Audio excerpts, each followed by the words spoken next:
Welcome to my channel Learn. In this video we will going to discuss the Mcat practice session, and this is the next quiz that we will going to discuss on the D block element. Previously we have covered the S block and P block, and along with that periodic classification is also done. In the previous videos you can check our playlist on the Learn channel and get to know their list of MCQs with the answer keys that we have uploaded. You can also go to our Facebook page where we also upload our new videos. So go like, share and subscribe there. Now coming to the next session of Mcat practice quiz from second year chemistry, it is D block element. Starting from the questions, and now we will going to discuss questions in this session. In the next session we are going to answer these questions so your concept will be cleared with reasons. Starting from the first question, it says the transition elements are those in which dash orbitals are in process of completion. A. D orbital, B. S orbital, C. F orbital and D and F orbital. So here is a concept of transition element, and you should know that transition elements are consists of outer transition and inner transition element. So that's why you have to consider both the transitions element and the orbitals that are completed or in the process of completion. Regarding that, you are going to answer this question. Next question says that the reagent can be used to identify the copper ion. Which of the following reagent is used to identify the copper ion? Either it is a nitric acid, sulfuric acid and potassium chromate. So here you will going to identify the compound or the reagent that is used to identify the copper ion. Next question says that, question number 3, the empty spaces between the atoms of the transition metal is called dash in their crystal lattice. A. Vacant spaces, B. interstices and C. vacant blocks.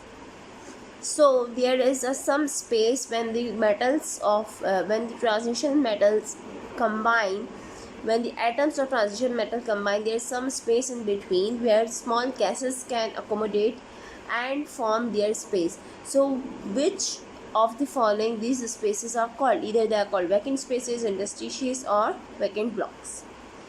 Okay, so the next question, that is question number 4, says ligands are dash electron pair donor, A, and B is electron pair acceptor. So ligands are considered as electron pair donor or electron pair acceptor.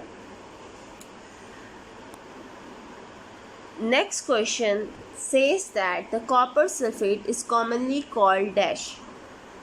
Which of the following options are true regarding the common name of copper sulfate? CuSO4. A is Neela Todha, B is lunar caustic, C is surkhai. So which of the following is the common name of copper sulfate?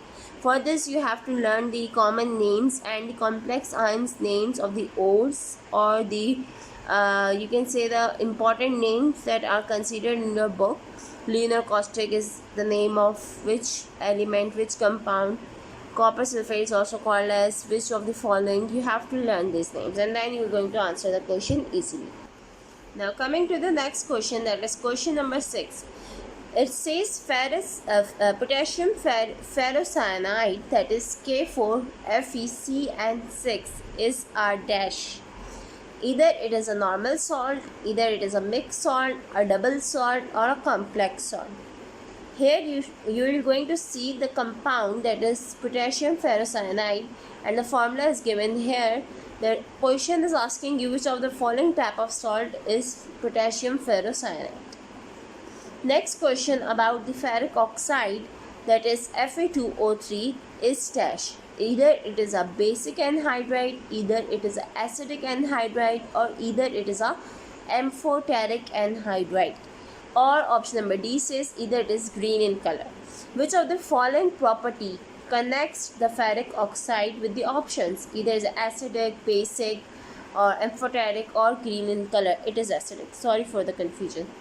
Okay, so the next question says which of the following has the lowest density? A. copper, B. nickel and C is zinc. So again, the density having a formula m over v, and you'll be going to identify this by the formula, or otherwise it is a trend in which of the following compound the density is highest, which of the following have the lowest density. You have to learn, and these all are the transition elements. So the next question number 9, which of the following metal exists in liquid form? Option A, scandium. Option B suggests the Y. Option C, La, and option D, Hg, that is mercury. These all are the elements. Some are lactanides, some are actinides, and some are the known elements that you know belong into the D block elements or the transition elements. So which of the following exists in liquid form? You have to answer this question. Next, the transition metal compounds which show the paramagnetism have dash: A, unpaired electron, B, paired electron, C, unpaired proton, and D, paired proton. So first of all, you have to know that there is no concept of paired or unpaired proton, as they are residing into the nucleus. So two options are remaining: either it is a paired electron, either it is an unpaired electron. The paramagnetism property of transition element are based on which of the following characteristics? You have to answer this question by given options. So that's all for the question session. We're going to discuss the answer session in the next video. Thank you for watching. Subscribe for more.